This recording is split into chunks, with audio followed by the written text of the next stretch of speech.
എപ്പോഴാണ് നമ്മൾ മാറുക? എപ്പോഴാണ് നമ്മൾ കൂടുതൽ പഠിക്കുക? എപ്പോഴാണ് നമ്മൾ കൂടുതൽ അറിയുക? അബൂബക്കർ ഉമറിനോട് ചോദിക്കുന്നുണ്ട്, ഉമർ, നിനക്ക് ഏറ്റവും ഖുർആനിൽ പ്രതീക്ഷയുള്ള ആയത്തേതാണ്? നീ ഏതാണ് ഉമറെ ഖുർആനിൽ ഏറ്റവും പ്രതീക്ഷ കാണുന്ന ഒരു ആയത്ത്? പ്രതീക്ഷ എന്ന് പറഞ്ഞാൽ ആഖിറത്തിൽ റബ്ബിന്റെ അടുക്കൽ നിനക്ക് രക്ഷപ്പെടാൻ പറ്റും എന്ന് നിനക്ക് തോന്നുന്ന പ്രതീക്ഷയുള്ള ഒരു ആയത്തേത് ഉമറെ? ആലോചിക്കണേ. അബൂബക്കർ സിദ്ദീഖ് ഉമറിനോട്, ഉമർ അബൂബക്കറിനോട്, ഉസ്മാൻ അലിയിനോട്, അലി ഉസ്മാനിനോട് അങ്ങോട്ടും ഇങ്ങോട്ടും ചോദിക്കാൻ. ഒരാൾ പറഞ്ഞത് സൂറത്ത് ഇസ്രായിലെ ഒരായത്താണ്, നമ്മ സൂറത്ത് കണ്ടിട്ടില്ല. വേറൊരാൾ പറഞ്ഞത് സൂറത്ത് ഹിജ്റിലെ ആയത്താണ്. പിന്നൊരാൾ പറഞ്ഞത് സൂറത്ത് സുമറിലെ ആയത്താണ്. പിന്നൊരാൾ പറഞ്ഞത് സൂറത്ത് ഗാഫിറിലെ ആയത്താണ്. ഇതൊക്കെ സൂറത്താണ് ഖുർആനിലെ. ഇസ്രാ, ഹിജ്ർ, ഗാഫിർ, സുമർ, ഈ സൂറത്തുകളിലെ ആയത്തുകൾ എടുത്തിട്ട് പറയാൻ എനിക്ക് പ്രതീക്ഷയുണ്ട്. അള്ളാഹ് അങ്ങനെ ഖുർആനിൽ പറഞ്ഞിട്ടുണ്ട്, ആഖിറത്തിൽ റബ്ബനോട് പൊറുക്കും, എന്റെ റബ്ബനിക്ക് മാപ്പാക്കും. അവരെല്ലാം പഠിച്ചിരുന്നു, അവൻ മുഴുവനും പഠിച്ചിരുന്നവര്. നമ്മളിങ്ങനെ അവസാനങ്ങളിൽ കുടുങ്ങിക്കിടക്കുകയാണ്. മാറ്റങ്ങൾ വേണം, ക്ലാസുകൾ സംഘടിപ്പിക്കണം. നിങ്ങൾക്ക് നല്ല ആലിമുമാരുണ്ട്, നിങ്ങൾക്ക് നല്ല ഹാഫിളുമാരായ ഉസ്താദുമാരുണ്ട്. ഇനി വേണ്ടെന്നറിയോ, പഠിക്കാൻ നല്ല സൗകര്യമുള്ള പള്ളിയുണ്ട്. ഒരു കാലത്ത് ഇതൊന്നുമില്ലായിരുന്നു. മഴ പെയ്യുമ്പോ നല്ല ശബ്ദമുള്ള ടിൻ ഷീറ്റുകളിൽ മഴത്തുള്ളികൾ വീണ കാലഘട്ടം നമുക്ക് കഴിഞ്ഞു പോയിട്ടുണ്ട്. അന്ന് നമ്മുടെ പള്ളിയിൽ വിരിച്ച പായകൾ പലപ്പോഴും നനഞ്ഞിട്ടുണ്ടായിരുന്നു. ഇന്ന് സുന്ദരമായ കാർപ്പറ്റുകളിൽ നല്ല ഗംഭീരമായി അലങ്കരിച്ചു വെച്ച പള്ളികളിൽ നമ്മൾ ഇരിക്കുമ്പോ അന്നുള്ളതിൽ നിന്ന് ഇന്നിരിക്കുമ്പോ എന്ത് മാറ്റമുണ്ട് ഈ രംഗത്ത് എന്ന ചോദ്യത്തിന് നമ്മൾ ഉത്തരം കണ്ടെത്തേണ്ടതുണ്ട്. അന്നത്തേനേക്കാളും പുറകിലേക്ക് പോയോ? അതല്ല, എന്തെങ്കിലും മുമ്പിലേക്ക് വന്നിട്ടുണ്ടോ? ഇന്നല്ലാഹ യർഫഉ ബിഹാദൽ കിതാബി അഖ്വാമാ വയളഉ ബിഹി ആഖരീൻ. ഈ ഗ്രന്ഥം കൊണ്ട് അല്ലാഹ് ചില ആളുകളെ ഉയർത്തുന്നുണ്ട്, ഈ ഗ്രന്ഥം കൊണ്ട് ചില ആളുകളെ അല്ലാഹു താഴ്ത്തുന്നുണ്ട്. ഈ ഗ്രന്ഥം കൊണ്ട് വളരുന്നവരുണ്ട്, ഈ ഗ്രന്ഥം കൊണ്ട് തളരുന്നവരുണ്ട്. നമ്മൾ വളർന്നോ തളർന്നോ? ഈ ഖുർആൻ കൊണ്ട് നമ്മൾ വളർന്നോ നമ്മൾ തളർന്നോ? നമ്മൾ ഉയർന്നോ നമ്മൾ താഴ്ന്നോ? നമ്മൾ നമ്മളെ കുറിച്ച് ഗൗരവത്തിൽ ആലോചിക്കേണ്ട വിഷയമാണ്. അല്ലാഹു സുന്ദരമായി എളുപ്പത്തിൽ ഖുർആനിനെ ക്രമീകരിച്ചിട്ടുണ്ട്. പഠിക്കാൻ ആർക്കും പഠിക്കാം, ഏത് പ്രായത്തിലുള്ളവർക്കും പഠിക്കാം, എളുപ്പമാണ്. ഖുർആനിലേക്കൊന്ന് ഇങ്ങനെ ഖുർആനായിട്ട് അടുത്ത് നോക്കി, എന്ത് രസമാണ് ഖുർആൻ. അറിവിന്റെ ആഴക്കടലാണ് ഖുർആൻ. ഒരു കടൽ തീരത്ത് പോയാൽ കടൽ തിരമാലകളോട് സല്ലപിക്കുന്നത് പോലെ ഖുർആനിനോട് സല്ലപിക്കാൻ നമുക്ക് കഴിയണം. കടൽക്കരയിൽ പോയാൽ കാണുന്നില്ലേ, വെള്ളത്തിൽ കളിക്കുന്ന ആള്, വെള്ളത്തിൽ കുളിക്കുന്ന ആള്, കടൽ തീരത്ത് മണലിൽ ചിത്രം വരക്കുന്ന ആള്, കടലിലേക്ക് പലതും എറിഞ്ഞു കളിക്കുന്ന ആള്, സല്ലപിക്കുകയാണ് കടലിനോട്. അറിവിന്റെ ആഴക്കടലാണ് പരിശുദ്ധ ഖുർആൻ. ഈ ഖുർആനിനോട് സല്ലപിക്കാൻ നമുക്ക് കഴിയണം. ഈ ഖുർആൻ നമ്മളിങ്ങനെ, ചില ആൾക്കാരുണ്ട് കടൽക്കരയിൽ പോയെങ്കിൽ ദൂരം നിൽക്കും, എന്നിട്ട് ആരെങ്കിലും ഇങ്ങനെ കടല കടല കടല എന്ന് പറഞ്ഞ് കടല വെക്കാൻ വരും. അപ്പൊ 2 റുപ്യ ഒരു കടല വാങ്ങിയിട്ട് അതും തിന്നിട്ട് ഇങ്ങനെ വരും. അതിന് പെട്ടാണ് നമ്മളെ കൂട്ടത്തിൽ പറയാ. ഈ അറിവിന്റെ ആഴക്കടലിന്റെ ദൂരെ മാറി നിന്ന് ആരോപിക്കാമെന്ന 2 റുപ്യന്റെ കടല മാത്രം തിന്ന് ആ കടലിന്റെ സൗന്ദര്യം ആസ്വദിക്കാതെ കടൽ തിരമാലകളോട് സല്ലപിക്കാതെ മാറി നിന്ന ആളുകൾ നമ്മുടെ കൂട്ടത്തിലുണ്ട്. അതാ ഞാൻ പറഞ്ഞത്, റമദാൻ നമ്മളെടുത്ത സമീപനങ്ങളിലും നമ്മൾ സ്വീകരിച്ചിട്ടുള്ള നയങ്ങളിലും നിലപാടുകളിലും മാറ്റങ്ങൾ വരുത്തേണ്ടതുണ്ടെങ്കിൽ മാറ്റങ്ങൾ വരുത്തി തിരുത്തി നന്നായി പുതിയ മനുഷ്യനായി റമദാനിൽ നിന്ന് പുറത്തു കിടക്കാൻ അല്ലാഹ് തരുന്ന ചാൻസിന്റെ പേരാണ് റമദാൻ. മാറ്റമുള്ള നിലപാടുകളെ നന്നാകാൻ ഇനിയും പറ്റും, നമുക്ക് ഇനിയും പറ്റും. നല്ല രീതിയിലാണ് ഖുർആൻ ചരിത്രം വിഷയങ്ങളൊക്കെ നമ്മൾ പഠിപ്പിക്കുന്നത്. കഥകൾ പറഞ്ഞ് കാര്യങ്ങൾ പഠിപ്പിക്കുന്ന ഖുർആൻ. നിങ്ങൾ ഖുർആനിൽ പശു കണ്ടിട്ടുണ്ടോ? ഖുർആനിലെ പശു, ഖുർആനിന്റെ ഹെഡ്ലൈൻസുകളൊക്കെ ഭംഗിയാക്കിയിട്ടാണ് അന്ന് വെച്ചിട്ടുള്ളത്. ഒരു ഹെഡ്ലൈൻ എന്തറിയോ? ഖുർആനിന്റെ ഒരു തലവാചകം പശു. പശു എന്ന് പറഞ്ഞ അറബി ബഖറ, ഒരു പ്രധാനപ്പെട്ട സൂറത്തിന്റെ പേരാണ്. എന്താണ് ആ സൂറത്തിന് അല്ലാഹു ബഖറ എന്ന് പേരിട്ട്, പശു എന്ന് പേരിട്ട്? എന്താ? എപ്പോഴെങ്കിലും നമ്മൾ ഖുർആനിൽ സൂറത്ത് ബഖറയിലെ പശുവിനെ കണ്ടിന്? നമ്മൾ 286 ആയത്തുള്ള ഖുർആനിലെ ഏറ്റവും വലിയ സൂറത്താണ് സൂറത്തുൽ ബഖറ. അതിനൊരു പശുവിന്റെ കഥ പറയുന്നുണ്ട്. ഇന്നേ വരെ ആ പശുവിന്റെ കഥ ഫസ്റ്റ് ലാസ്റ്റ് ആരെ വായിച്ച നമ്മുടെ കൂട്ടത്തിൽ? ആർക്കും അറിയാൻ പറ്റും സൂറത്ത് ബഖറയിലെ പശുവിന്റെ കഥ? കുറച്ച് ആയത്തുകളിലൂടെ ആ കഥ ഇങ്ങനെ പറയുന്നുണ്ട്. അതെ പറഞ്ഞേ, അല്ലാഹ് നമ്മളിങ്ങനെ അടുപ്പിക്കാണ് ഖുർആനിൽ. വലഖദ് യസ്സർനൽ ഖുർആന ലിദ്ദിക്രി ഫഹൽ മിൻ മുദ്ദക്കിർ. എളുപ്പമാണ് ഖുർആൻ പഠിക്കാൻ. അത് പാടില്ല, പഠിക്കേണ്ടതില്ല, സാധാരണക്കാർ ആനക്ക് തിരിയില്ല എന്നൊരു കാലഘട്ടത്തിൽ നമ്മുടെ ഉസ്താദുമാരൊക്കെ വാൽ പറഞ്ഞിരുന്നു. ഖുർആനിനോട് അവർ ചെയ്ത ഏറ്റവും വലിയ അനീതി, കാലം അവർക്കൊരിക്കലും മാപ്പ് നൽകില്ല. ഖുർആൻ അതെളുപ്പമാണെന്ന് അവതരിപ്പിച്ചവൻ പറയുമ്പോ താഴിട്ട് പൂട്ടിയിരിക്കുകയാണോ നിന്റെ ഹൃദയം? എന്തേ തുറക്കാത്തത്? നിന്റെ ഹൃദയം തുറന്ന് ആ ഹൃദയത്തിനകത്തേക്ക് ഖുർആനിന്റെ ആയത്തുകളെ കോറിയിടാൻ എന്തേ നീ ശ്രമിക്കാത്തത് എന്ന് അവതരിപ്പിച്ചവൻ ചോദിക്കുമ്പോ ഇവിടെ കുറച്ചാൾക്കാർ പറയണം അതൊന്നും പഠിക്കണ്ട, അതൊന്നും തിരിയില്ല, അതൊക്കെ പണ്ഡിതന്മാര് മാത്രം പഠിക്കും, നിങ്ങൾ എങ്ങ പറഞ്ഞത് കേട്ടാ മതി എന്ന് പറഞ്ഞ് നമ്മളെ വഞ്ചിച്ച ഒരുപാട് ഉസ്താദുമാരുടെ കാലഘട്ടം കഴിഞ്ഞുപോയി. നമ്മളെ ചതിച്ചതാണ് അവര്, നമ്മളെ വഞ്ചിച്ചതാണ് അവര്. എളുപ്പമാണ് ഖുർആൻ പഠിക്കാൻ. ഖുർആനിൽ ആനയുടെ കഥയുണ്ട്, പശുവിന്റെ കഥ മാത്രമല്ല, ആനന്റെ കഥ ഉണ്ട് ഖുർആനിൽ. ഖുർആനിൽ ആനയെ കണ്ടിട്ടുണ്ടോ? കണ്ടിട്ടില്ല. ഏത് സൂറത്തില? സൂറത്തുൽ ഫീൽ. എന്ത് രസായ കഥ! ആനക്കലഹ സംഭവം, ഒരു കൂട്ടം ആനകളുടെ കഥ വായിച്ചോക്കി സൂറത്തുൽ ഫീൽ. അങ്ങനെ ഓരോ സൂറത്തിലേക്ക് ഇങ്ങനെ ഈ കഥകളിലൂടെ അന്നങ്ങനെ കാര്യം പഠിപ്പിക്കാൻ എളുപ്പമാണ് ഖുർആൻ. ഖുർആനിലെ ആനയും പശു മാത്രമല്ല, ഉറുമ്പുണ്ട് ഖുർആനിൽ. ഖുർആനിൽ ഉറുമ്പുണ്ട്. എവിടെ? സൂറത്തുൽ നംല്.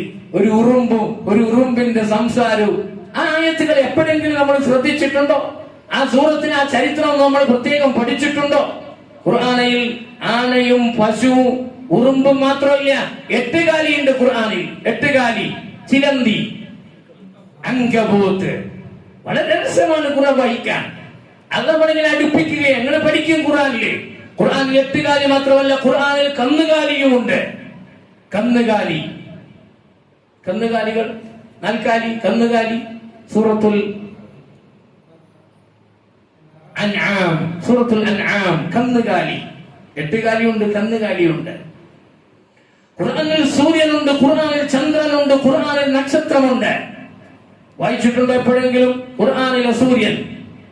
സൂറത്തുൽ ശംസ്. ഖുർആനിലെ ചന്ദ്രൻ സൂറത്തുൽ ഖമർ. ഖുർആനിലെ നക്ഷത്രം സൂറത്തുൽ നജ്ം. ഖുർആനിലെ ഇടി സൂറത്തുൽ റഅദ്. ഖുർആനിലെ ഗുഹ സൂറത്തുൽ കഹ്ഫ്. ഖുർആനിലെ കാലം സൂറത്തുൽ അസ്ർ. എന്തെല്ലാം ഉണ്ട് ഖുർആനിൽ? ഖുർആനിൽ നൂഹുണ്ട്, ഖുർആനിൽ ഇബ്രാഹിം ഉണ്ട്, ഖുർആനിൽ യൂസുഫ് ഉണ്ട്, ഖുർആനിൽ മുഹമ്മദ് ഉണ്ട്, ഖുർആനിൽ മറിയമുണ്ട്, ഖുർആനിൽ സകല നബിമാരുമുണ്ട്. എല്ലാം ഉണ്ട്. നൂഹ് നബിയെ കാണണോ? നിങ്ങൾ ആ സൂറത്ത് വായിച്ചു വെക്കാം, നിങ്ങൾക്ക് ആ നബീനെ കാണാൻ പറ്റും. ആ നബീന്റെ ജീവിതം അതങ്ങനെ ആ സൂറത്തിൽ ഇങ്ങനെ എത്ര സുന്ദരമായി ചിത്രീകരിച്ചാണ് നമുക്ക്. നിങ്ങൾക്ക് സൂറത്ത് ഇബ്രാഹിം, ഇബ്രാഹിം നബിയെ കാണണോ? പക്ഷേ നിങ്ങൾ സൂറത്ത് 14-ാമത്തെ സൂറത്ത് ഇബ്രാഹിം. എന്ത് രസമാണ്! സൂറത്ത് യൂസുഫ് നിങ്ങൾക്ക് അറിയണോ? യൂസുഫ് നബിന്റെ കഥ കേൾക്കണോ? ആ സൂറത്ത് പഠിക്കുന്നതേ. നിങ്ങൾക്ക് അമ്മ നബി മുഹമ്മദ് നബീനെ സൂറത്ത് മുഹമ്മദ്. നിങ്ങൾക്ക് മറിയം ബീവിയുടെ കഥ കേൾക്കണോ? സൂറത്ത് മറിയം. നിങ്ങൾക്ക് എല്ലാ നബിമാരുടെ കഥയും കേൾക്കണോ? അൽ അംബിയ എന്ന് പറയുന്ന സൂറത്തുണ്ട്. എല്ലാ നബിമാരുടെ കഥയും പറയണം.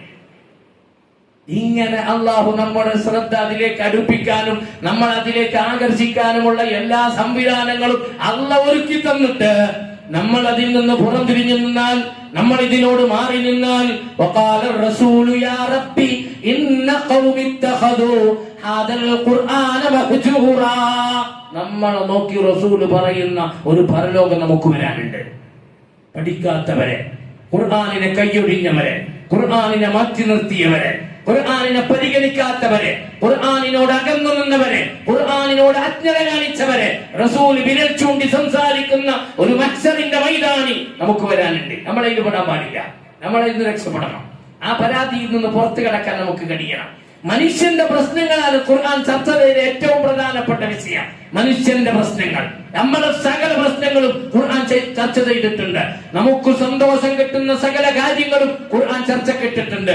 നമ്മൾ പ്രയാസത്തിലാകുന്ന എല്ലാ വിഷയങ്ങളും ഖുർആൻ ചർച്ചക്കിട്ടിട്ടുണ്ട്. മനുഷ്യനാണ് ഖുർആനിന്റെ മുഖ്യ വിഷയം.